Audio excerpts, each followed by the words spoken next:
The national media is pretty clear about how it feels about Georgia's roster this year in terms of ones that are going to be potential award winners. Preseason All-America lists have been released all over the place. I'm honing in on 3 of those lists because they've got things in common.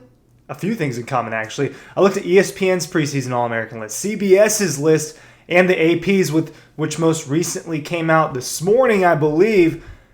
Some dogs made all 3 lists. Some only made 1.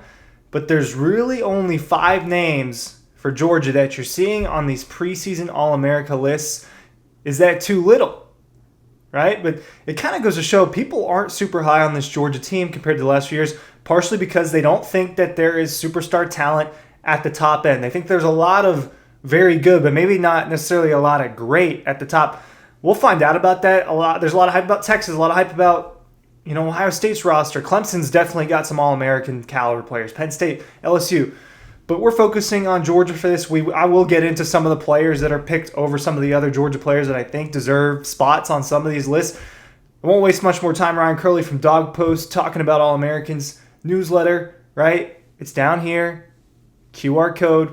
Take a picture of it or screenshot your phone or tablet. Those are the 2 easy ways to get access to the link, which is also in the description of this video. There's no reason not to be signed up for the Dawg Post newsletter when I'm giving you 2 avenues to do it for free. If you want us in your inbox every single day telling you what's going on with Georgia and college football, I'll tell you what's going on with these AP lists. There's a guy that made the first team for all 3 of the ones I looked at, and that's punter Brett Thorson. Thorson is definitely one of the best punters in college football. His most memorable moment that gets talked about was his punt against Tennessee in 2022 at home. Guy's been around for a long time. He is coming off an injury, though, right? Had knee surgery to repair his injured ligaments that he suffered during that Texas game when he's trying to make a tackle after he punted the ball. Not 100% sure whether or not he's going to be available for that opener against Marshall, but I'll put it this way, like someone else put it in the comment on a Dawg Post Instagram update about Brett Thorson's self. Someone said he doesn't need to be punting in that season opener against Marshall or there's a problem with Georgia offense. That might be true. They've got Drew Miller to back him up, but Brett Thorson made the first team for all of these. And I'll stick with the special teams theme. Payton Woodring made second team on CBS's and the AP's list as the place kicker, as the field goal kicker. Woodring had a really good year. He missed 2 kicks out of about 70 kicks last season. I think he went either 69 for 71 or 68 for 70 when you account for his extra points and his field goals. He made almost every single kick. I think that's good enough to get you on these lists, and that is exactly what happened. So special teams, Georgia's got some guys that are nationally recognized as some of the best in the country. Payton Woodring and Brett Thorson.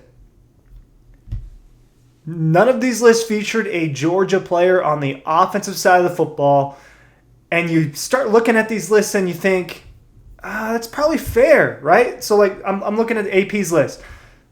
And remember, this is not the only one. None of these lists had any Georgia offensive players. But AP's list on the first team, they got Cade Klubnik. On the second team, they got Garrett Nussmeier. Jeremiah Love is a guy that's making these lists as a running back. No offensive linemen for Georgia. Guys like Caden Proctor from Alabama are all over these lists. Eli Stowers from Vanderbilt's a guy that's all over these lists at tight end. Max Clear for Ohio State's on these lists. Wide receivers, you're not going to see Zachariah Branch or Dylan Bell. You're going to see guys like Ryan Williams and Cam Coleman and Jeremiah Smith. And look, there's a lot of good receivers. I think that the LSU's trios of receivers, Aaron and Nick Anderson, and then Barryon Brown have All-American potential. No one on Georgia's offense is getting this type of buzz. Is this doubt? Is this fair? I think it's fair. Has anyone on Georgia's team shown enough for them to be an All-American? The guys that are getting put on these lists are fairly proven, have some production, and have, kind of passed the eye test for what you would want out of someone that's getting nationally recognized. So I don't think that, if you're a Georgia fan, I don't think you should watch this and say, hey, they're hating on us, or hey, they're snubbing our guys, because Georgia's offense has an opportunity to be really good. It doesn't mean that they're going to have a Brock Bowers now or a James Cook or someone like that. I think they will have those caliber players, but even when Georgia's offense was really humming a couple of years ago, they didn't have a ton of All-America talent. They just were a really well-collected group altogether. I think that's kind of closer to what you see out of this Georgia offense. Don't think that's crazy on these All-American lists that they don't feature a Georgia player. They do feature some defensive players for the Dogs, however, and there are 2 that made multiple lists. Let me confirm. Here we go. A guy that made all 3 of the lists for second-team preseason All-America was defensive lineman Christian Miller. Christian Miller is entering year 4 for the Georgia Bulldogs. He is the oldest guy in the defensive line room for Georgia. He's been around. He was in that 22 class. I saw him in high school. He is getting a lot of buzz, right? He's getting first-round buzz, and now he's getting second-team All-America buzz from CBS, ESPN, and the AP. It's his turn, right? Now, Georgia, I think, is going to have a collective group on the defensive line.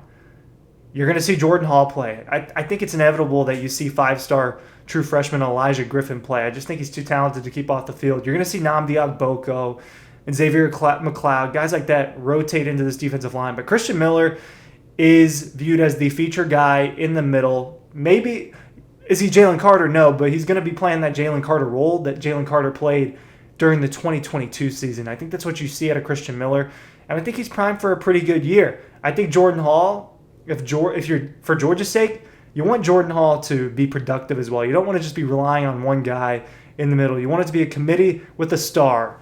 Maybe that's what we're headed towards with Christian Miller. We'll see.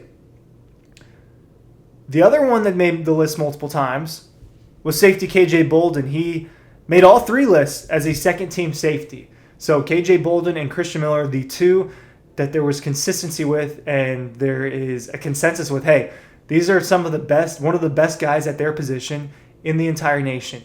KJ Balden started as a true freshman last year. He was in that defensive back room. Now he's expected to be Georgia's best defensive back with Malachi Starks, Dan Jackson off to the NFL. They do retain Dalen Everett at corner, who I think is a guy that deserves a little bit more love for these lists. I don't see him on any of these. You see him on those preseason SEC lists, the conference list, but not nationally. KJ Balden, though, is that type of talent, the one that pops off the screen. The speed, the instincts, the tackling ability for a guy with a fairly slender frame at that position. Still filling it out, a younger player. This is a true sophomore upcoming, but certainly a guy that, look, he's got first-round NFL talent written on him. Those are the types of guys that get on these types of lists. One other Georgia defender made a list. He made ESPN's list as a second-team All-American preseason. It was C.J. Allen. There are a lot of good linebackers in college football.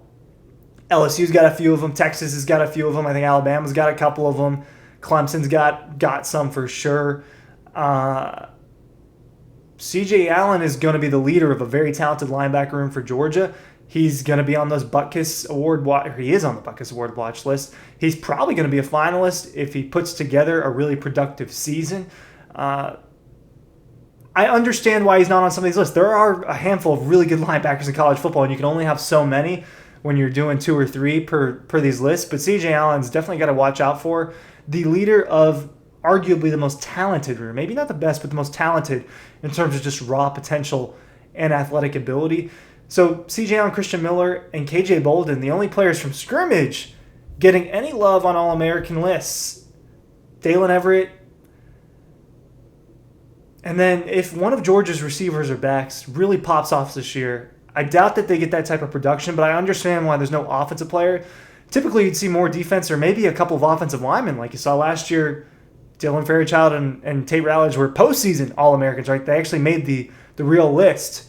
Will that happen for Micah Morris, right? Is he not getting enough love? A guy that's waited his turn and is one of the strongest people in college football, most likely. You know what I mean? So I think that you could see at the end of the year when the finalized list comes out, you see more Georgia players. But right now, I don't really have too many qualms with this. I get where people are coming from when you look at the talent across the country. I think we're in for a more talented year in college football than maybe the last year or two.